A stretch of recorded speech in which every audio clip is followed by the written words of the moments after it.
Not the gentle red of a sunset, but the angry scarlet of a fresh wound. Citizens stopped in their tracks, pointing upward as traffic halted across the sprawling metropolis. Cell phones aimed skyward, capturing the phenomenon that meteorologists worldwide would soon confirm was happening simultaneously over every major city on Earth. Commander Alex Chen stood on the roof of the United Earth Defense Headquarters, her dark eyes fixed on the distortion spreading across the heavens. 23 years in the military had prepared her for many things. This wasn't one of them. "Ma'am, the President is on secure line 1, her aide said, voice steady despite the sweat beading on his forehead. Chen nodded, still watching as the crimson sky began to ripple. "Tell him I'll be right there. And get me satellite confirmation on whatever the hell this is." But before her aide could respond, the sky tore open. Through the wound in reality came ships, hundreds of them. Massive obsidian structures that defied conventional aerodynamics, their surfaces rippling like muscle under skin. They emerged in perfect formation above every population center on the planet, hovering in silent menace. The Draconian fleet had arrived. Dr. Elijah Okafor's research station in rural Kenya was the last place anyone would expect first contact to occur. Yet as he stepped out of his small laboratory, wiping condensation from his glasses, he found himself face to face with something impossible. It stood nearly 3 meters tall, its body covered in overlapping plates that resembled obsidian scales. Its limbs were wrong. Too many joints, too fluid in movement. Most disturbing was its face. Features that suggested a reptilian ancestry, but with eyes that held unmistakable intelligence. "Dr. Okafor," it said, the sound coming not from its mouth, but seemingly from the air around them. "You are required." Elijah took a step backward, his heel catching on the laboratory doorframe. "Who? What are you?" "I am Diplomat Commander Vexaren of the Draconian Hegemony. Your species designation K-3319 has been scheduled for processing and resource extraction." The creature's head tilted, an oddly human gesture from something so alien. "However, anomalous readings from this facility suggest you may possess information of value. You will explain your research." Elijah glanced back at his laboratory, at the quantum probability engine he'd built that everyone in the scientific community had dismissed as impossible. The machine that, just this morning, had finally worked. "I'm afraid I don't understand," he said carefully, his mind racing. "My work is theoretical physics, of no military value."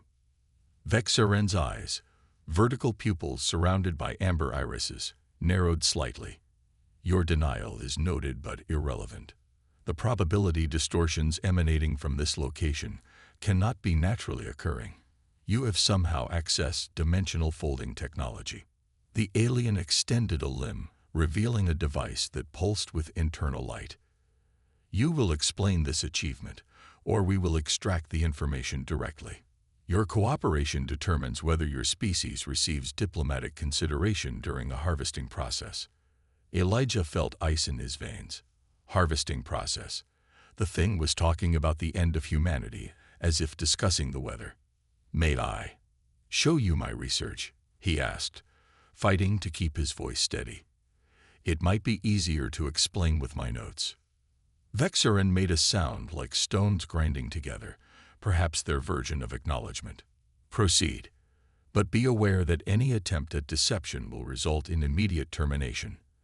As Elijah led the alien into his laboratory, his fingers brushed against the emergency transmitter in his pocket, a device connected to the UED network that would send everything, every word, every image, directly to Commander Chen.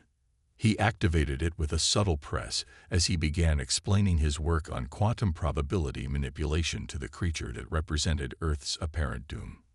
In the bowels of the Pentagon, Commander Chen stared at the live feed coming from Kenya. The alien's words echoed in the suddenly silent war room. "Scheduled for processing and resource extraction," she repeated, her voice flat. Around her, 24 of Earth's highest-ranking military officials sat in stunned silence. General Williams, her direct superior, was the first to recover. How many of these ships have we counted? A young lieutenant tapped rapidly at his console. Sir, current estimate is 4,219 capital ships across all population centers. We're also tracking smaller craft now deploying from the larger vessels, and our defensive capabilities against them. The question came from Admiral Jia. No one answered immediately. Everyone in the room knew Earth's most advanced weapon systems were like sticks against tanks when compared to the technology that had just torn holes in their reality. Chen studied the alien on the screen. Dr. Okafor was explaining something about quantum states and probability waves. The creature was listening with what appeared to be intense interest. "We need more information before we commit to any action," she said finally. "But we also need to prepare for the worst. General, I recommend immediate activation of Protocol Omega." Williams paled. Protocol Omega was the doomsday scenario, the complete, autonomous launch of every nuclear weapon on Earth against a superior alien force. It was a suicide play, created more as a theoretical exercise than an actual plan. "You can't be serious," he said, but his hand was already moving toward the special access terminal. "I'm deadly serious," Chen replied, eyes never leaving the screen. "But I'm also saying we gather intelligence first. Dr. Okafor is buying us time. We need to use it." The room erupted into controlled chaos as commands were relayed and emergency protocols activated worldwide. In the background, the alien continued its conversation with the physicist, unaware that the human race was preparing its last desperate stand. Elijah felt sweat trickling down his back as he completed his explanation of quantum probability manipulation. He'd given the alien, Vexerin, a simplified overview, careful to emphasize the theoretical nature of his work. "So you see," he concluded, gesturing to the small, humming device in the center of his lab, "this engine doesn't actually change reality. It just identifies the quantum pathways where probability is most in our favor and nudges events in that direction. Minimal energy expenditure for maximum effect." Vexerin had remained utterly still throughout the explanation. Now the alien moved closer to the device, studying it with unnerving intensity. "You have created a machine that alters probability cascades at the quantum level," it stated, "with such limited technology and understanding." Elijah couldn't tell if that was an insult or a compliment. "It's very experimental," he said. "The effects are minimal and—" "You are being modest, Dr. Okafor," Vexerin interrupted. "Or perhaps you truly do not understand what you have created." The alien turned its unsettling gaze back to him. "This device is functionally identical to the core propulsion mechanism that powers our interstellar fleet, technology that took the hegemony millennia to perfect, yet you have independently developed it in your primitive laboratory." For the first time, Elijah detected something new in the alien's tone. Not just surprise, but concern. "Is that significant?" he asked carefully. Vexerin seemed to consider its words before responding. "The statistical improbability of your achievement exceeds calculable parameters, unless—" The alien's attention snapped back to the probability engine, which had begun to pulse with an unusual rhythm. "What is it doing now?" Elijah frowned. "Nothing. I haven't activated any new functions." But even as he spoke, he could see that something was happening. The quantum readings on his monitors were shifting, probability curves bending in ways he'd never seen before. The machine was operating at a level far beyond its design parameters. "Fascinating," Vexerin said, moving closer to the device. "It appears to be responding to—" The alien stopped mid-sentence, head tilting as though listening to something. When it spoke again, its tone had changed completely. "All harvest operations are suspended," it announced, suddenly turning away from the machine. "You will remain here, Dr. Okafor. The Sovereign requires direct consultation regarding this anomaly." Before Elijah could respond, the alien strode out of the laboratory into the Kenyan sunshine. Outside, a small craft had appeared, hovering silently above the research station. Elijah rushed to the doorway, watching as Vexerin entered the craft, which immediately accelerated upward at an impossible speed. His hand went to the transmitter in his pocket, confirming it was still active. "Did you get all that?" he whispered, hoping someone was still listening. "We did," came Commander Chen's voice through the small device. "Stay put, Doctor. A team is on the way to extract you. And Elijah, that thing you built, it might have just bought humanity some time. Part 2. The QUANTUMGAMBITE. Commander Chen had never moved a military operation so quickly in her entire career. Within an hour of Vexaran's departure, Dr. Okafor was secured in a mobile command center, speeding toward a classified UED facility buried deep beneath the Kenyan highlands. More importantly, his probability engine had been carefully dismantled, packed, and was now sitting in a reinforced case beside him. "So let me understand this correctly," Chen said, studying the physicist across the narrow table that separated them.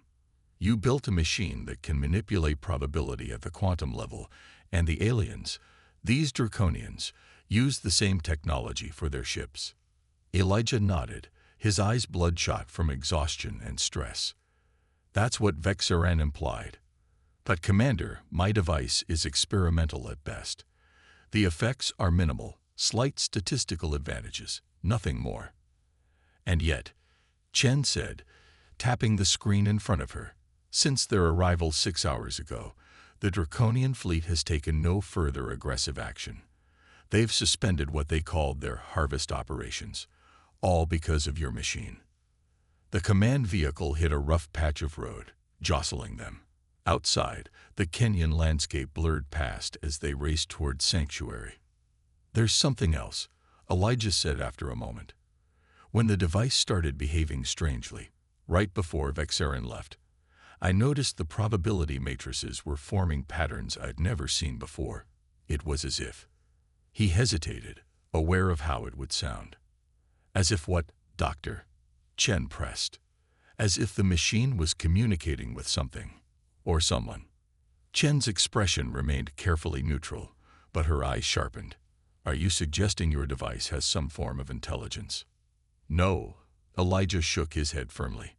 "No, the probability engine isn't sentient, but it might be responding to external quantum influences, which raises a question.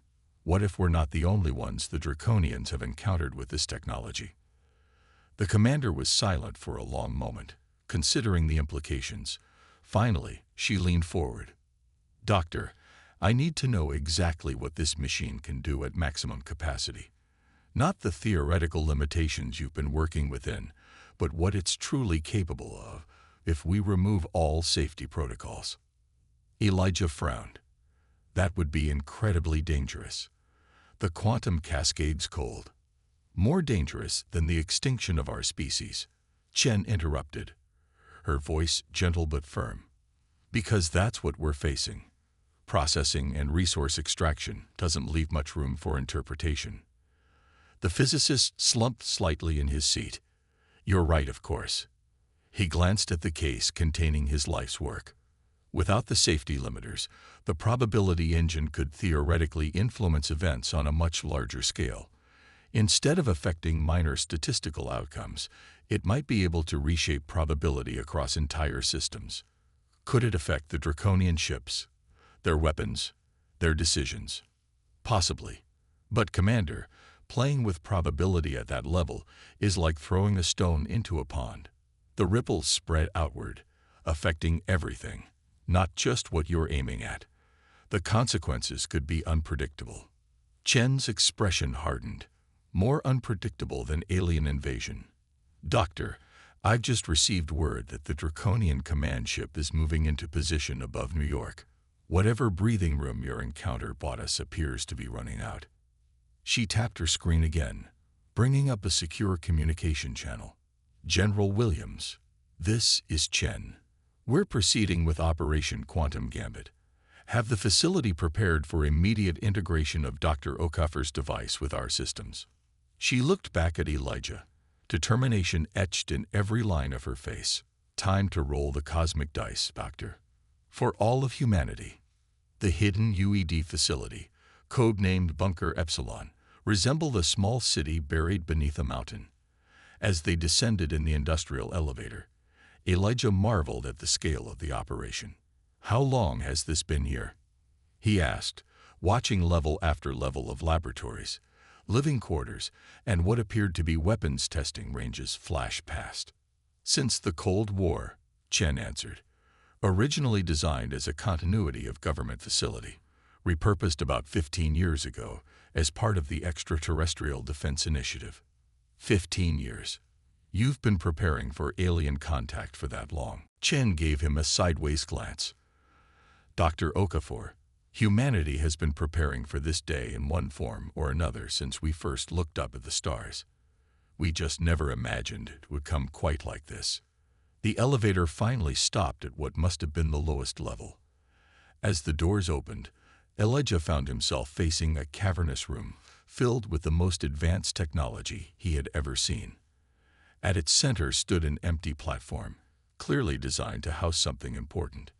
"Your probability engine will go there," Chen said, gesturing toward the platform. "Our engineers have studied the schematics you transmitted and created an integration system that should amplify its effects exponentially." Elijah clutched the case containing his device tighter. "Commander, I must reiterate the dangers. Removing all limitations on quantum probability manipulation could have cascading effects we can't predict or control." "Noted, Doctor," Chen said, already striding toward a group of waiting scientists. "But right now, unpredictable consequences are our only advantage against an enemy that seems to have planned for everything else." 3 hours later, Elijah stood before his probability engine, now barely recognizable after its integration with the UED systems. What had once been a desktop-sized device now filled the central platform, connected to massive power conduits and surrounded by quantum stabilization fields. "Power levels stable at 98%, reported one of the technicians. "Quantum field coherence holding within acceptable parameters." Elijah nodded absently, his attention fixed on the probability matrices displayed on the main screen. They were far more complex than anything he had ever achieved in his laboratory, showing cascading waves of potential futures branching out in fractal patterns. "It's ready," he said quietly. Commander Chen, who had been conferring with her military counterparts, joined him at the control station. "What exactly should we expect when we activate it?" Elijah shook his head. "That's the nature of quantum probability, Commander. We won't know until we observe the outcome. But theoretically, the engine will identify and enhance the probability paths most favorable to humanity's survival." "And what does that mean in practical terms?" The physicist considered for a moment. "Best case scenario. The Draconians suffer a series of unlikely mechanical failures, communication breakdowns, or decision-making errors that force them to retreat. Worst case." He trailed off. "Worst case," Chen prompted. "Worst case, we tear a hole in the fabric of reality that makes their arrival look like a parlor trick." Chen studied him for a long moment, then turned to face the assembled team of scientists, engineers, and military personnel. "Ladies and gentlemen," she began, her voice carrying across the suddenly quiet facility, "what we're about to attempt has never been done before. We are going to manipulate the fundamental forces of probability to defend our planet against an overwhelmingly superior alien force." She paused, letting her gaze sweep across the room. "I won't pretend to understand the quantum mechanics involved, but I do understand this. Right now, the probability of humanity's survival is vanishingly small. Our job is to change those odds." Turning back to Elijah, she nodded once. "Dr. Okafor, activate the engine." Elijah took a deep breath, his hand hovering over the activation sequence, initiating quantum probability cascade in 3, 2, 1. His finger descended on the control panel. For one heartbeat, nothing happened. Then, the massive device began to pulse with a strange ethereal light that seemed to bend around it rather than emanate from it. The probability matrices on the screen exploded into new configurations, expanding faster than the computer systems could display them. Quantum field expanding beyond measurement capabilities. A technician called out, voice tight with tension. The engine is accessing probability states we didn't even know existed. Chen leaned closer to Elijah. Is this normal? Before he could answer, the entire facility shuddered. Warning lights flashed across control panels as the ground beneath them trembled. Earthquake. Someone shouted. No, Elijah said, staring at the readings in astonishment. The probability engine isn't just affecting local events. It's creating a quantum resonance field that's spreading outward. Globally. On the main view screen, satellite imagery showed something impossible. The Draconian ships above major cities worldwide were beginning to shimmer, their perfect formations wavering. Chen stepped forward, chin raised defiantly. You came to our world with the stated intention of harvesting our people and resources. We are defending ourselves. The Sovereign's vertical pupils contracted to thin lines. Your species was identified as technologically insufficient for diplomatic consideration. However, your activation of probability manipulation technology at this scale has triggered Protocol 87 Alpha. Elijah felt a chill run down his spine. The alien was speaking as if reading from a script, following some predetermined protocol for a situation they had encountered before. What is Protocol 87 Alpha? Chen demanded. All harvest operations are suspended pending investigation of probability technology origin, the Sovereign replied. This protocol was established after the incident at Nexus 9, where similar technology led to the loss of an entire hegemony battle group. Elijah and Chen exchanged a quick glance. The loss of a battle group. This was the first indication that the Draconians had ever suffered a defeat. We are unfamiliar with any incident at Nexus 9, Chen said carefully. Our probability technology was developed independently by Dr. Okafor here. The Sovereign's gaze shifted to Elijah, who fought the urge to step back from the screen. Impossible, the alien declared. The mathematical improbability of independent development exceeds all calculable parameters. Unless. The creature paused, its head tilting in the same manner as Vexerans had. Unless the predecessors have returned, it concluded, an unmistakable note of concern in its voice. Before anyone could respond, a new alarm sounded. The technicians scrambled to determine its source. Commander, one called out, we're detecting massive energy buildup in the probability engine. It's exceeding all containment parameters. Elijah rushed to the controls, trying to make sense of the readings. This isn't possible, he muttered. The engine is drawing power from somewhere else, amplifying its effects beyond anything we designed. The facility shuddered again, more violently this time. On the main screen, the image of Sovereign Draxel was replaced by satellite feeds showing the Draconian ships around the world. They were no longer merely shimmering. They were actively destabilizing, their structures seeming to warp and twist. Full evacuation, Chen ordered, already moving toward the emergency protocols. Get everyone to the surface transport bays. We can't just leave the engine, Elijah protested. If it continues to escalate like this, it's no longer under our control, Doctor. Chen cut him off. Whatever's happening now, we started it, but something else is driving it. As if to emphasize her point, the probability engine's pulsing light suddenly changed, shifting from ethereal white to a deep resonant blue that filled the entire chamber.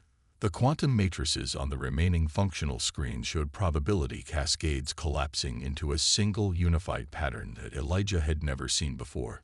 It looked almost like a signature. Commander, he said urgently, grabbing Chen's arm as she coordinated the evacuation. I think we've attracted someone's attention. Chen's expression hardened. The predecessors the Sovereign mentioned. Maybe. Or something else entirely. But whatever it is, it's using our probability engine as a conduit. A final violent tremor shook the facility, sending equipment crashing to the floor. The main power failed, plunging them into darkness before emergency lighting activated seconds later. In the eerie red glow, Elijah and Chen stared at the probability engine.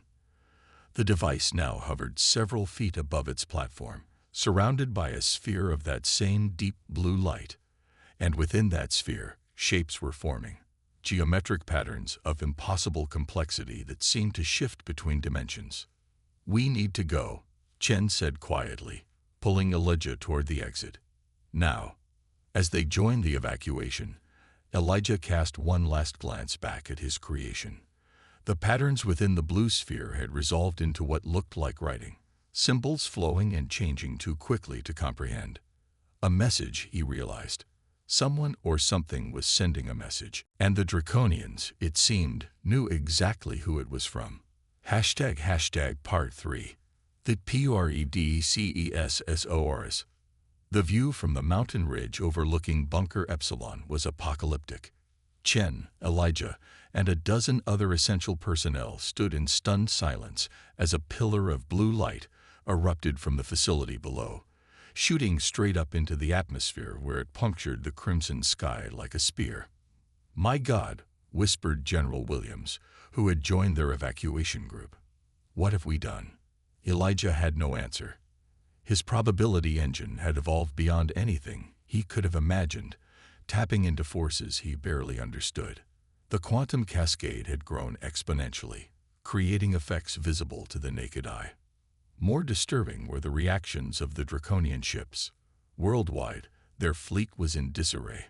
The perfect formations had broken, with vessels moving erratically or withdrawing to higher orbits.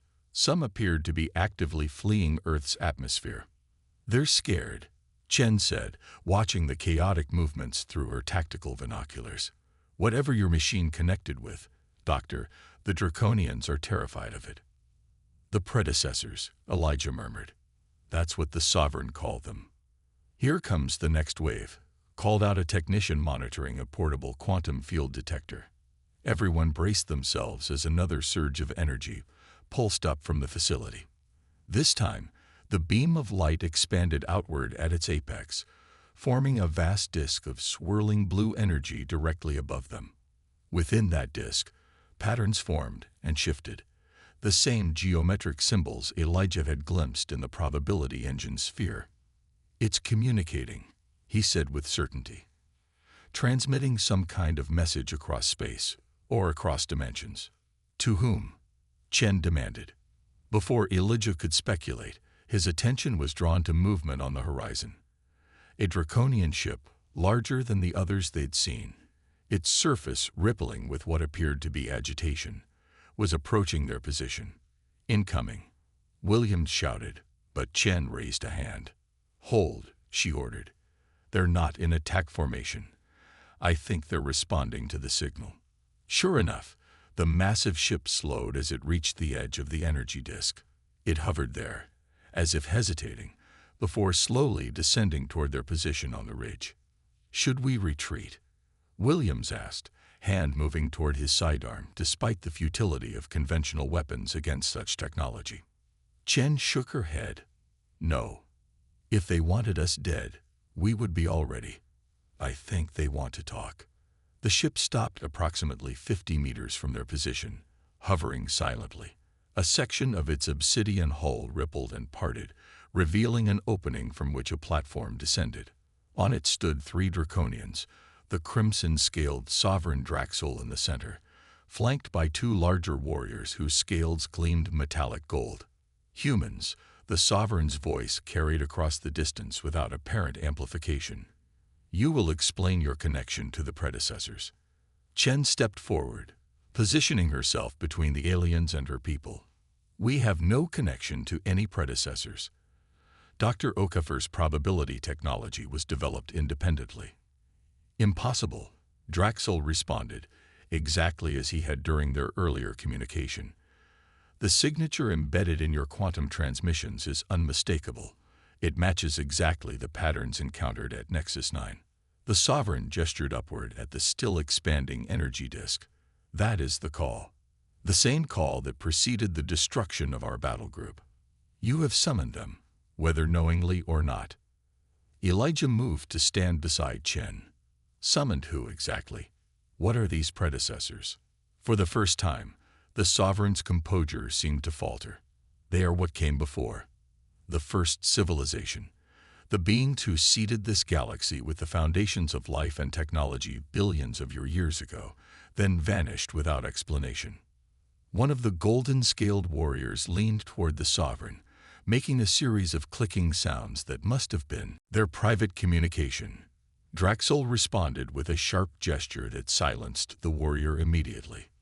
"We believed them long extinct," the sovereign continued, "until the incident at Nexus 9, when a primitive species activated probability technology similar to yours. The call was sent. 3 days later, our entire battle group disappeared without trace."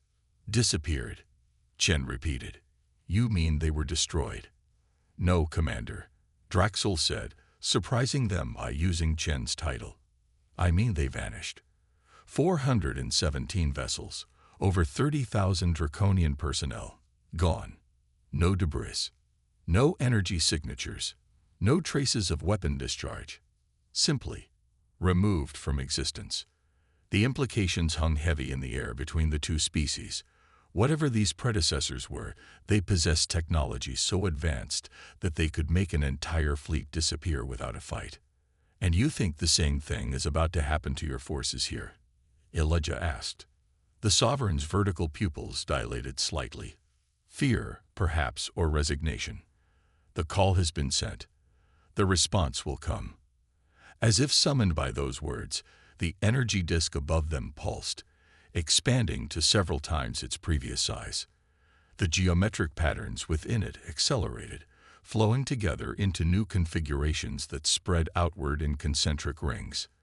Both humans and Draconians looked up as the disk began to rotate, slowly at first, then with increasing speed.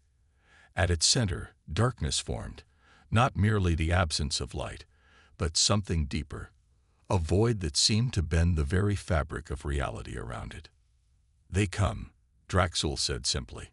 From the void emerged something. Not ships, not beings, but structures that defied comprehension. Geometric shapes that seemed to exist in more dimensions than the human eye could process, shifting and flowing with liquid grace.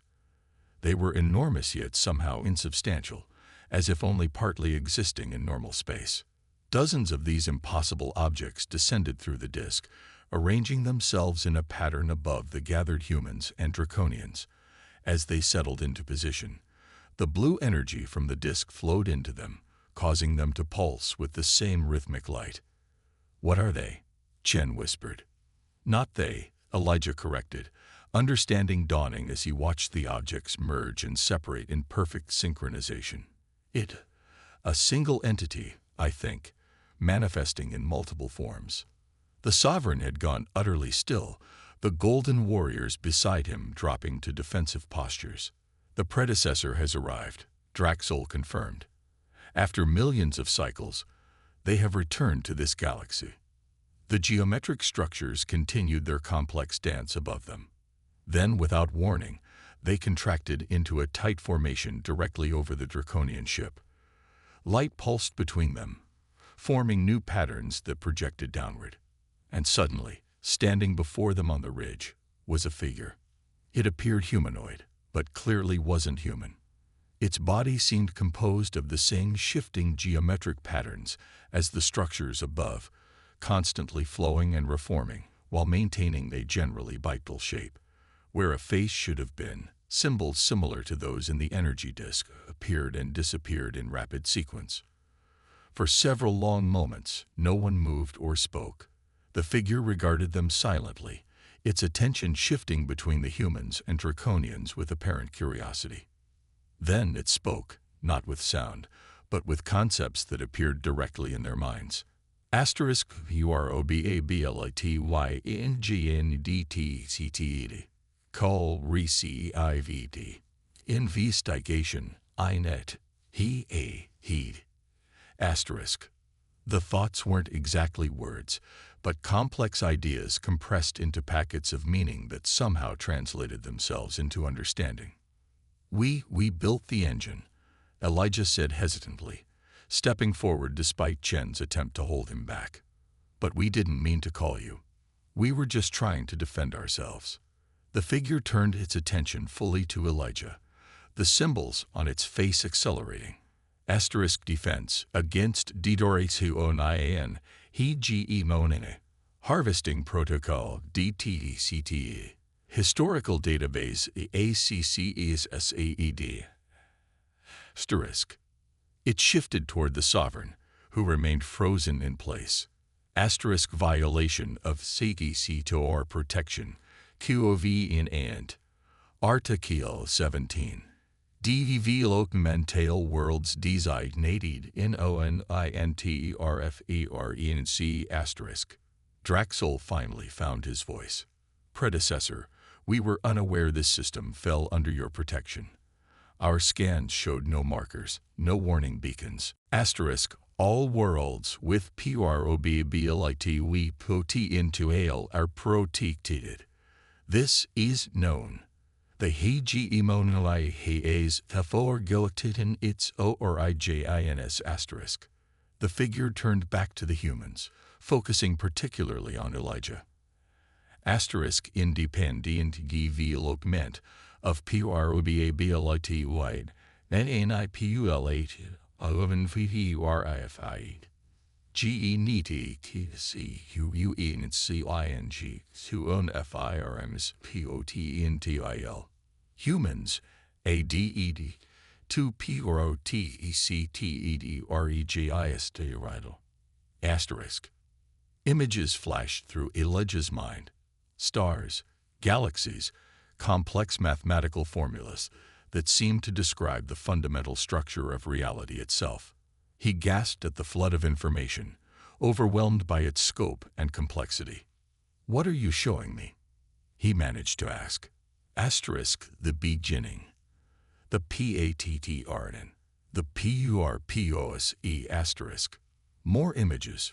Worlds like Earth, populated by beings struggling to understand their place in the cosmos. Probability engines similar to his own, developed independently across thousands of years and thousands of civilizations. And behind it all, guiding without interfering, the predecessors, watching, waiting for those with the potential to join them. Join you, Elijah whispered. You're recruiting? Asterisk guiding, protecting, repairing. The CLICLCO and UES asterisk. The figure turned once more to the Draconians. Symbols flashed across its face in what seemed like agitation. Asterisk. The hegemony has strayed. Forgotten its purpose. Besium predator. Instead, OFGUARDIAN asterisk. Sovereign Draxel lowered himself in what appeared to be a gesture of submission.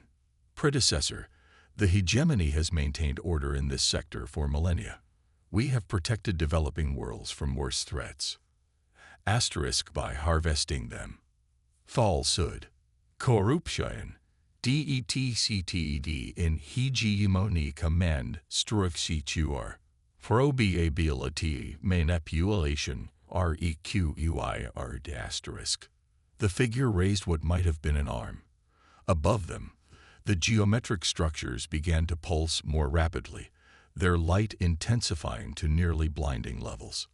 Wait, Chen called out, stepping forward. What are you going to do? The figure paused, its attention shifting to the commander. Asterisk realignment of PRWBABILITY Correction of DEVELOPMENTAL The hegemony will remit MBE or its purpose, or be removed from THEPATTER asterisk. You mean you're going to? What? Reprogram them. Destroy them. Chen pressed. Asterisk neither. Both.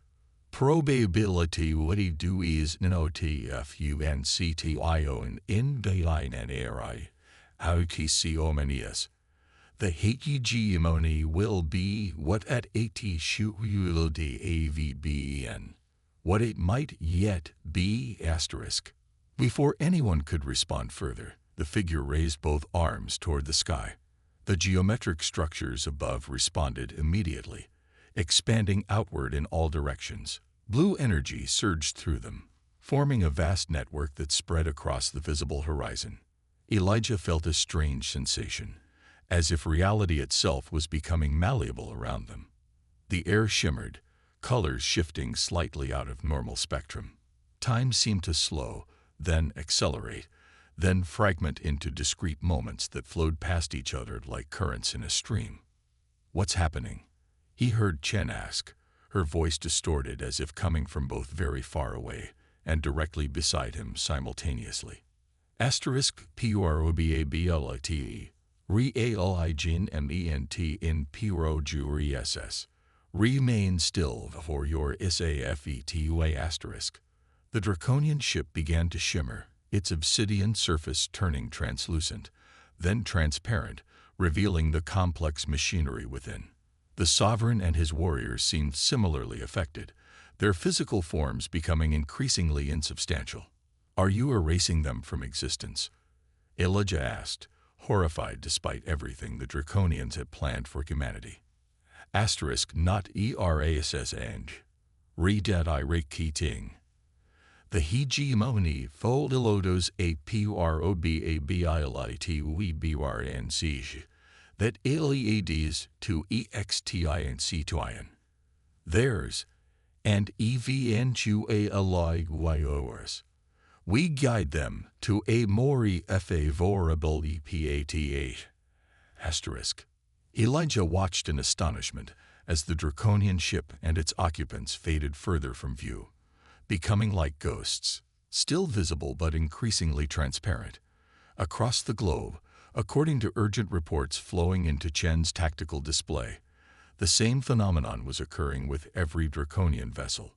"They're disappearing," Chen murmured, just like at Nexus 9. The figure of light inclined what passed for its head.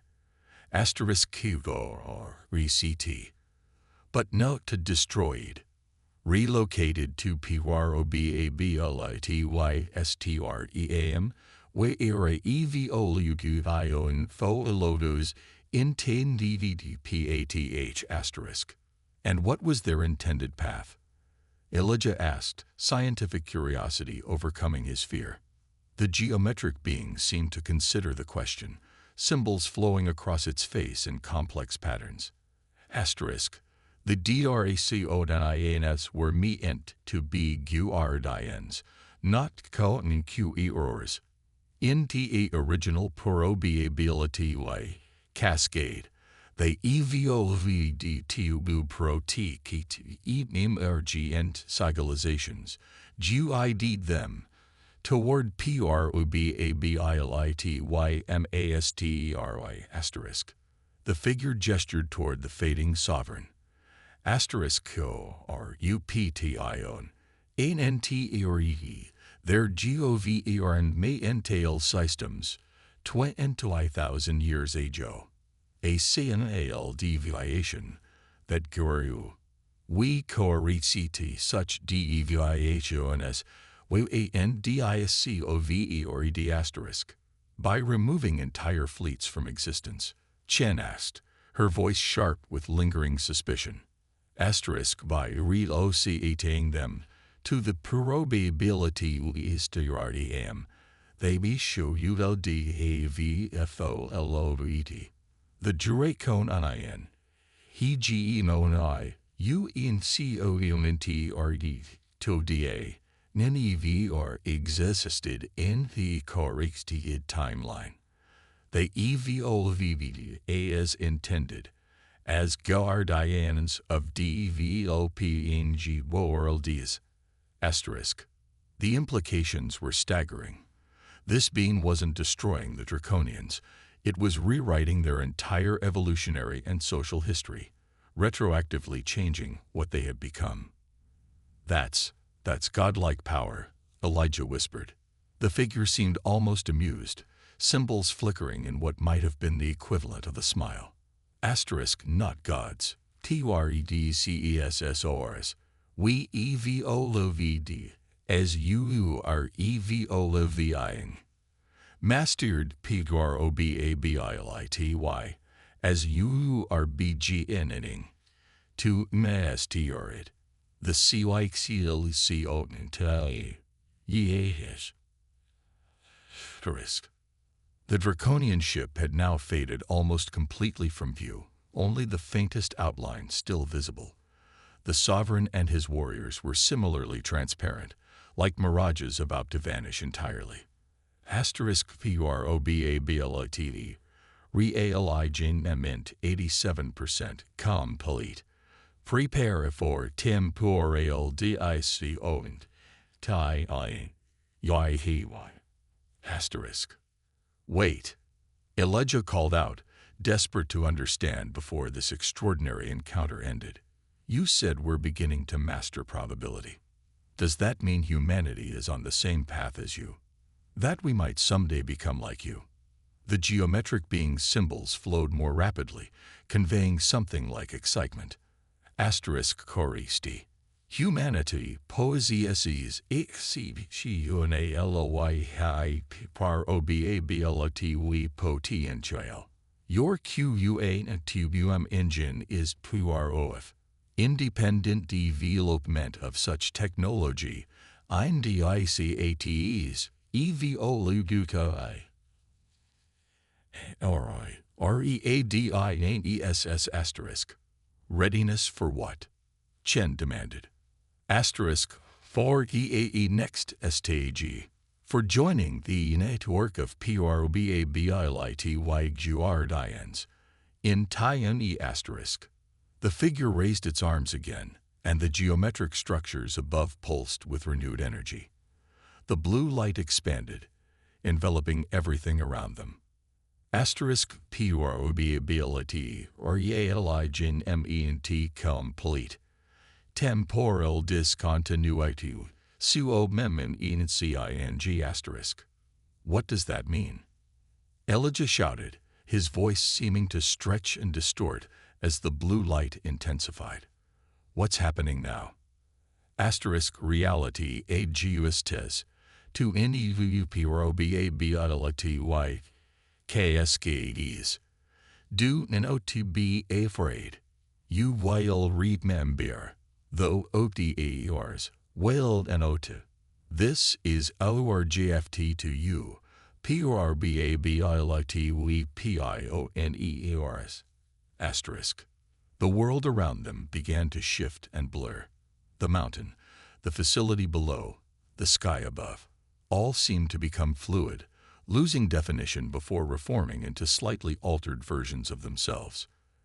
Elijah felt a strange doubling in his mind, memories of the Draconian invasion existing alongside memories of a day where no invasion had occurred. Two sets of realities, both equally vivid, occupying the same mental space. We'll remember, but others won't.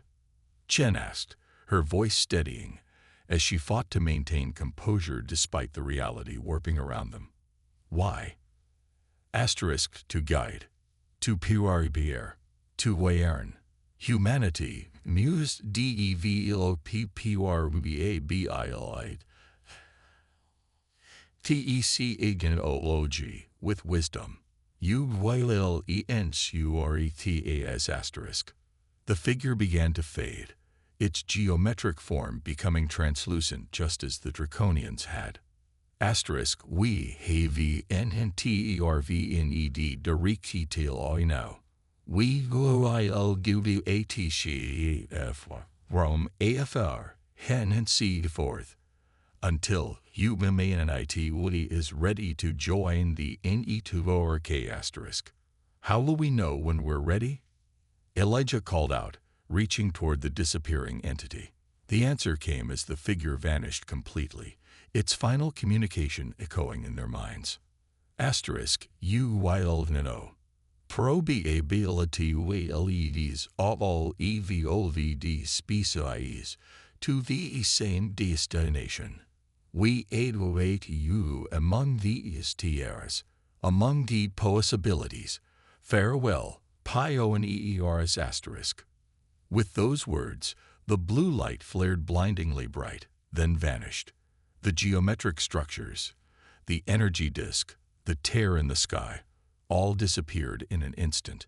Elijah and Chen found themselves standing on the mountain ridge, surrounded by UED personnel who looked deeply confused. General Williams blinked rapidly, looking around as if trying to remember something important. "It's working," Chen breathed. "Whatever you've done, it's affecting their ships." But Elijah wasn't celebrating. The readings he was seeing didn't make sense. The probability cascades weren't just influencing the Draconian fleet. They were converging, as if being drawn toward something, or responding to something.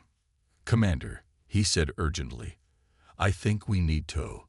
His words were cut off as every screen in the facility suddenly displayed the same image. A Draconian, similar to Vexarin but larger, its scales a deep crimson rather than obsidian black.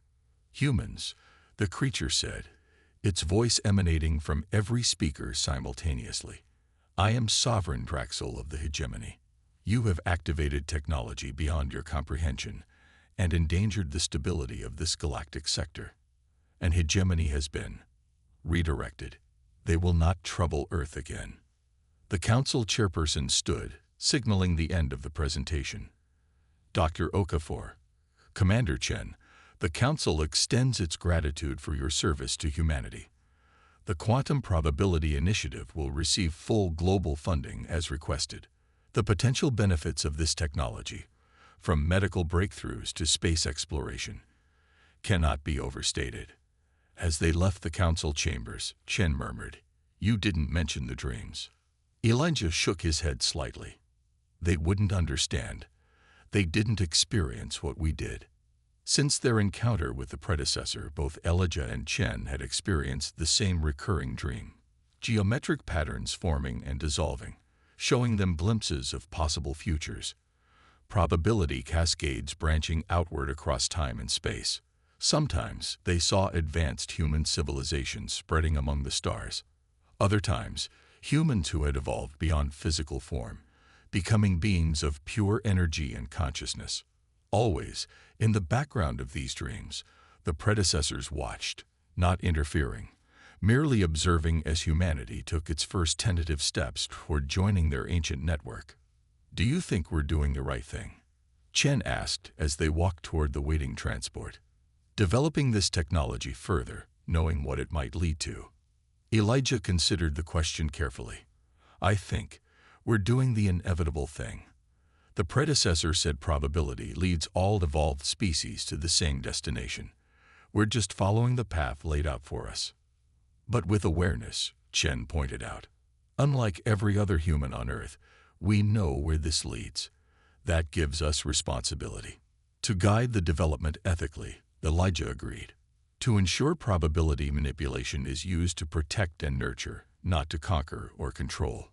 As their transport lifted off, carrying them back to Bunker Epsilon, and the probability engine waiting within, Elijah gazed out at the horizon.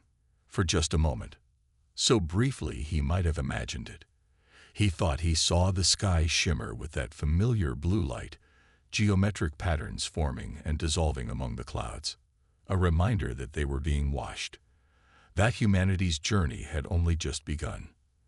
That somewhere, in the vast ocean of probability, the predecessors waited to welcome them home. The end.